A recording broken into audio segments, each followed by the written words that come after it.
"Sir, leave the country immediately," said the new waitress to the billionaire, seconds before the $74 million deal. The crystal chandelier cast dancing shadows across the mahogany table where James Mitchell sat alone, his weathered hands tracing the rim of his coffee cup. At 62, the tech billionaire had built an empire worth billions, yet tonight something felt different. The exclusive restaurant hummed with quiet conversations and clinking silverware, but his attention fixed on the young woman approaching his table. She couldn't have been more than 25, her uniform crisp and her dark eyes holding an intensity that made him pause mid-sip. "Sir," she whispered urgently, glancing over her shoulder before leaning closer. "You need to leave the country immediately." Her voice trembled, but her gaze never wavered. "Please trust me. You have maybe an hour, 2 at most." James set down his cup, studying her face. In 40 years of business, he'd learned to read people. This wasn't a joke or some elaborate prank. The fear in her eyes was real. "Where are you watching from tonight? I'd love to hear from you."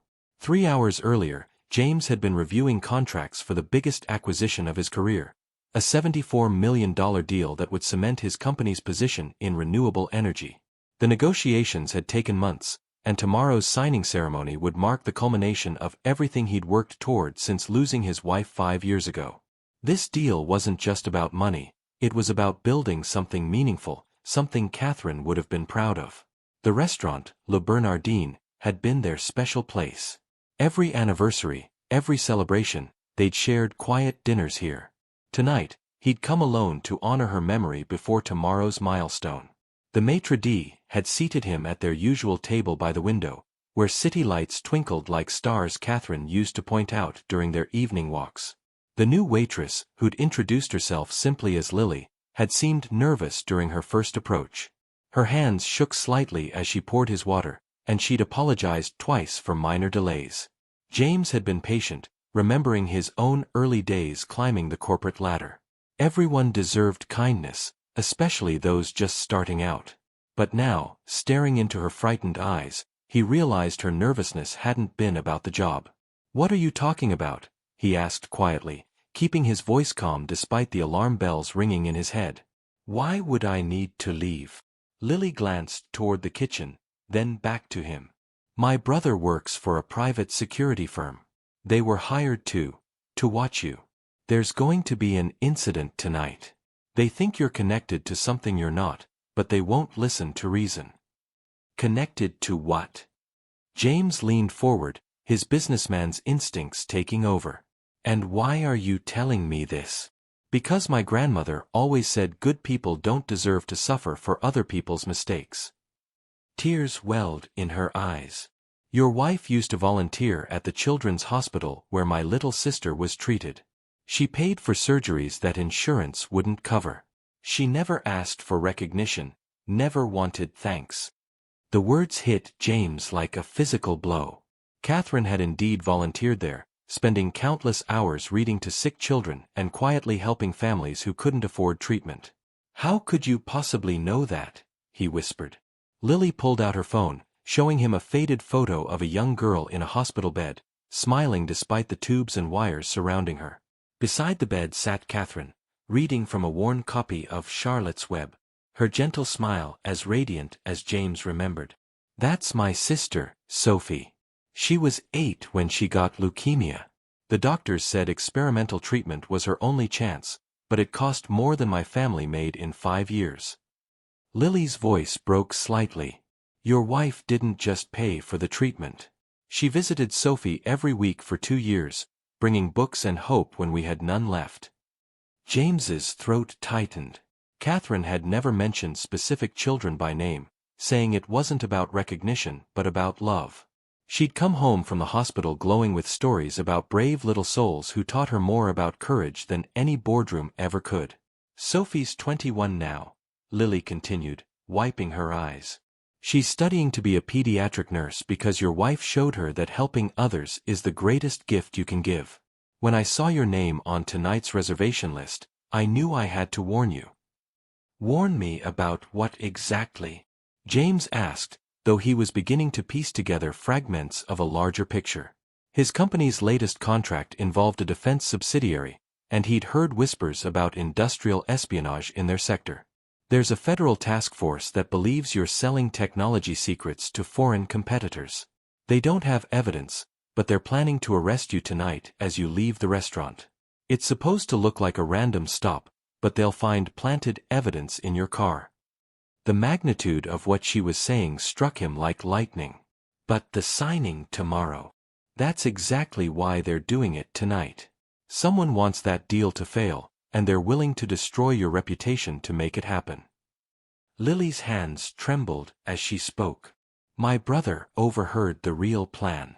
They're not after justice, they're after your company. James felt his world tilting. 40 years of building his reputation, of honoring Catherine's memory through ethical business practices, could be destroyed by dawn. If this moment touched your heart, please give the video a thumbs up. A commotion near the kitchen entrance caught his attention. 2 men in dark suits had entered, scanning the dining room with practiced eyes. They're here, Lily whispered, her face draining of color. The back exit leads to an alley, but they'll have that covered too. She glanced around desperately. There's a service elevator to the roof, but you'd need staff access. James's mind raced. Everything he'd built, every dream he'd shared with Catherine, hung in the balance. But as he looked at this young woman risking everything to help him, he remembered Catherine's words from their last conversation before her illness took her. James, money and success mean nothing if we don't use them to lift others up. Why are you doing this? He asked. You could lose your job, maybe face charges for helping me. Lily's eyes filled with tears. Because your wife taught my family that love isn't just a feeling, it's action. She didn't have to help Sophie, but she chose to. She didn't have to spend her evenings reading to scared children, but she chose to. Her voice grew stronger. She changed our lives forever, and I won't let corrupt people destroy the legacy of someone who saved my sister. The weight of Catherine's unseen impact hit James like a tidal wave. All those evenings she'd come home late, claiming hospital traffic, she'd been creating ripples of kindness that were still spreading years after her death. There might be another way, he said slowly. I need to make a call. Sir, we don't have time. Trust me. James pulled out his phone, dialing a number he'd memorized but hoped never to use. Senator Reynolds? It's James Mitchell. I need to cash in that favor you owe me. Yes, tonight. Because someone's trying to frame me, and I have evidence of who's really behind the defense contract leaks. He'd suspected for weeks that his main competitor had been feeding information to foreign buyers while positioning James as the scapegoat. Now, with his back against the wall, he was ready to reveal what he knew. I need protective custody for a witness, James continued into the phone, looking at Lily. And I need it now. The 2 men in suits were moving closer, weaving between tables with casual determination. Have you ever faced something like this? Let us know in the comments. Lily grabbed his arm. The roof, she whispered urgently. Whatever you're planning, we need to move now. James followed Lily through the kitchen, past startled cooks and dishwashers, toward a narrow service door marked Authorized Personnel Only. His phone buzzed with an immediate callback from Senator Reynolds, who'd apparently taken his request seriously. Federal agents are en route to your location, the senator's voice crackled through the speaker. They'll identify themselves with the code word, Charlotte, like your wife's favorite book. Stay on the line. As they climbed the service stairs 2 at a time, James realized the irony wasn't lost on him. Charlotte's Web, the same book Catherine had been reading to Sophie in that hospital photo, was now part of his salvation. The rooftop door burst open, revealing the glittering city skyline and the sound of approaching helicopters. But these weren't the enemy. 3 federal agents in FBI windbreakers were already waiting, having rappelled from their own aircraft. Mr. Mitchell? Agent Sarah Kowalski, FBI. Code word Charlotte. She extended her hand while her team secured the area. Senator Reynolds briefed us. You mentioned evidence of the real perpetrators.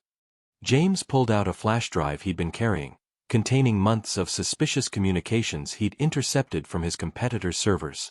Everything's here. Electronic fund transfers, communication logs, shipping manifests that don't match declared cargo. And the young lady? Agent Kowalski gestured toward Lily, who stood wide-eyed at the dramatic turn of events. She's the witness who warned me. Her brother works for the private security firm hired to frame me. James placed a protective hand on Lily's shoulder. Without her courage, you'd be investigating my wrongful arrest instead of catching the real criminals. Within minutes, the FBI had coordinated with local police to arrest the two men downstairs, while a separate team moved on James's competitors' offices with search warrants.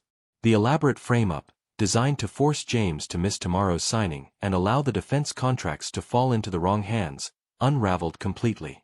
As dawn approached, James found himself in a federal building, giving his statement while lawyers rushed to ensure tomorrow's deal could proceed as planned. The $74 million acquisition would happen, but more importantly, national security threats had been neutralized. If you've been enjoying this story, subscribe to our channel for more heartwarming tales. But the real victory wasn't in the boardroom, it was in the quiet courage of a waitress who'd honored the memory of a woman she'd never forgotten. 6 months later, James stood in the children's wing of the same hospital where Catherine had volunteered, watching Lily read Charlotte's Web to a room full of young patients. She'd used the reward money from the FBI case to finish nursing school, following the path Sophie had started because of Catherine's influence. Some pig, Lily read in the voice Catherine might have used, bringing Wilbur to life for children facing their own battles. James smiled, remembering how his wife's voice could make any story feel magical. Sophie, now a registered nurse herself, worked just down the hall in pediatric oncology. The ripple effects of Catherine's kindness had created an entire generation of healers, inspired by love they'd received in their darkest moments. The $74 million deal had closed successfully, and James's company was now the nation's leading provider of clean energy technology. But the real treasure wasn't in his bank account, it was in understanding how Catherine's legacy lived on through every life she'd touched. Mr. Mitchell? A small voice interrupted his thoughts. A boy, maybe 7 years old, tugged on his jacket. Are you the man whose wife used to read to the sick kids? Yes. James knelt down to the boy's level. Did you know her? My big sister did. She told me your wife said that being brave doesn't mean you're not scared, it means you do the right thing even when you are scared. The boy's eyes were serious beyond his years. I'm getting surgery tomorrow, and I'm trying to be brave like she taught my sister. James felt his throat tighten. What's your name, son? Daniel. My sister says your wife would have liked me because I love stories about talking animals. She absolutely would have, James said, pulling out a brand new copy of Charlotte's Web from his jacket. He carried them now, just as Catherine once had. This is for you, Daniel. And I'll be here when you wake up from surgery, ready to hear what you think of Wilbur and Charlotte. As he left the hospital that evening, James realized that true wealth wasn't measured in billions or business deals. It was measured in the love we leave behind, the courage we inspire in others, and the quiet acts of kindness that ripple forward long after we're gone. Catherine had built an empire of compassion that would outlast any technology company. And now, James was finally learning to be worthy of the legacy she'd entrusted to him. If you enjoyed this story, please remember to like, leave a comment with your thoughts, and subscribe for more heartwarming tales. Thank you for joining this journey of love, courage, and the unexpected ways our lives touch others.